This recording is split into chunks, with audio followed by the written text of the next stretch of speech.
The holographic display flickered in the command center of Station Meridian, casting blue light across Aliana's weathered face. She had spent 30 years in deep space, but nothing had prepared her for this moment. The Galactic Council's verdict scrolled across the screen in 17 different languages. All saying the same thing: humanity was unwelcome among the stars? They actually did it, Issa muttered beside her, his fingers dancing across the quantum interface. The young astrophysicist had always been optimistic about first contact.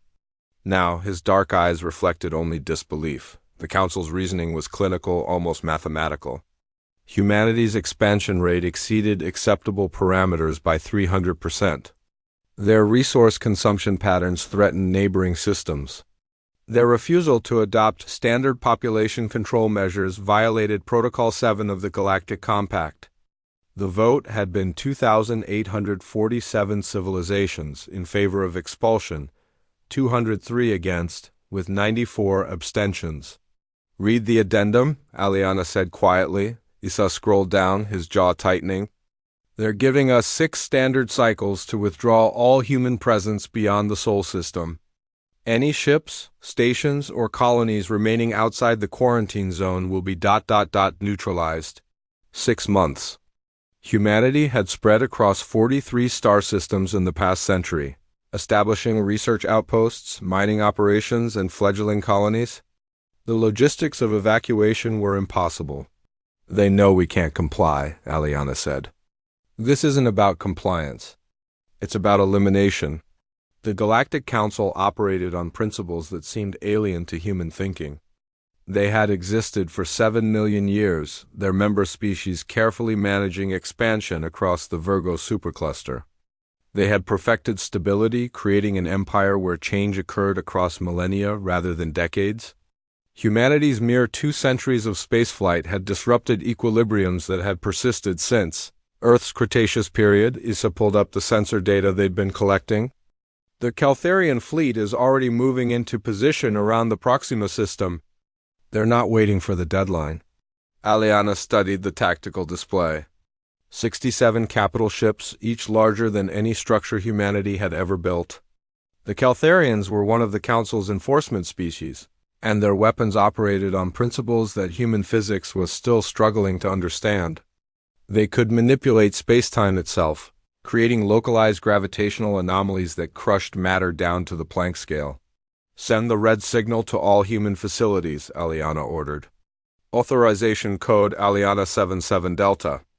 Activate Protocol Exodus. Issa's hands hesitated over the controls. "Director, that protocol? It's theoretical.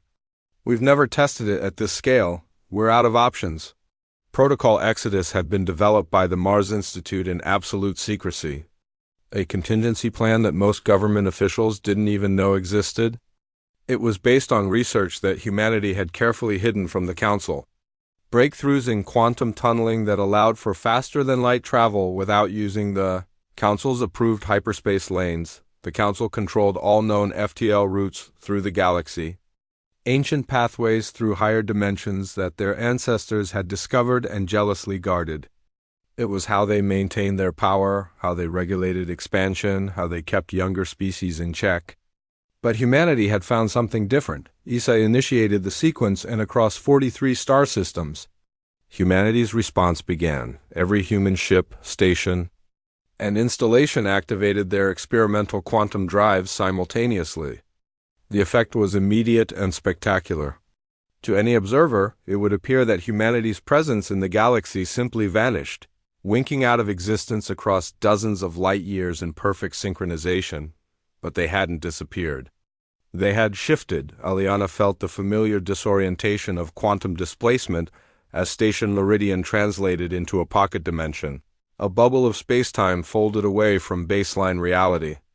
The view screen now showed something impossible: thousands of human vessels and installations, all occupying the same relative positions they'd held before, but now existing in a parallel layer of space.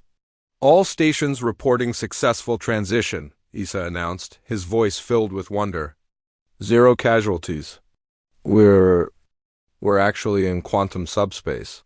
Aliana allowed herself a small smile. not subspace. We're still in the same universe, just folded away from it.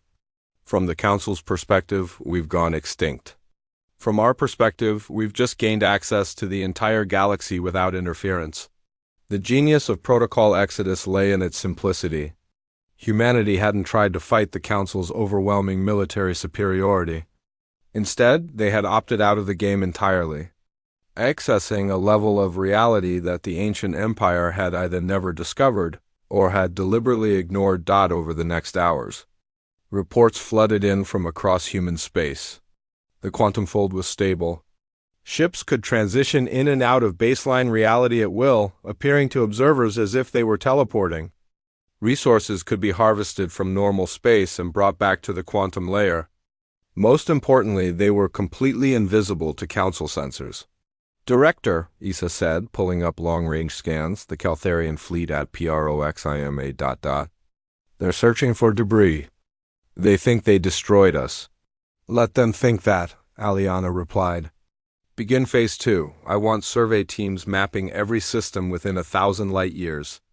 We're not bound by their hyperspace lanes anymore. We can go anywhere? Issa looked at her with a mixture of excitement and trepidation. We're really doing this? Hiding from the entire galaxy? Not hiding, Aliana corrected. We're forging our own path. The Council wanted to expel humanity from the galactic community because we didn't fit their ancient patterns. They forgot something important about our species. What's that? Humanity has always thrived on the frontier, in the spaces between civilizations. They didn't expel us from the galaxy. They freed us from their rules. Outside the view screen, quantum space stretched out in impossible colors, a realm between realms where humanity would build its future. The Council would continue their careful, calculated expansion across the visible galaxy. Never knowing that humanity had claimed the invisible one, Aliana turned to Issa, her expression determined. Send a message to all human installations. Tell them the age of compliance is over. We're no longer asking permission to exist among the stars. We're claiming our destiny on our own terms. As Station Meridian drifted through quantum space, Aliana understood the truth. The galaxy hadn't expelled humanity. It had simply shown them that there were always other paths, other ways of existing that ancient empires couldn't imagine. Humanity's true journey among the stars was just beginning, and it would be written in dimensions the Galactic Council couldn't even see. The future belonged to those bold enough to find new frontiers. And humanity had just discovered the greatest frontier of all, existence itself, folded and infinite, waiting to be explored.